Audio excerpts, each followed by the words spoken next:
Baru-baru ini Lucinta Luna secara belak-belakan ia mengungkapkan proses operasi ganti kepala yang dijalaninya itu. Di depan Atta Halilintar, Lucinta Luna mengaku merombak hampir semua bagian wajahnya.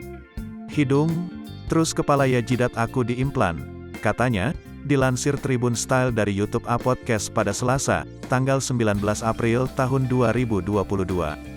Atta yang mendengar pengakuan Lucinta Luna itu langsung dibuat kaget.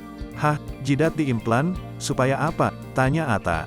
"Supaya aku nggak ada kerutan, kan aku udah tua. Tahun ini udah kepala 3. Jadi aku kalau begini, angkat dahi, suka ada kerutan. Kalau cewek cowok udah penuaan dini itu suka ada kerutan," jelas Lucinta Luna. "Tulang pipi ini dipotong, dikikis pakai gergaji mesin, kemudian hidung aku dikecilin," imbuhnya.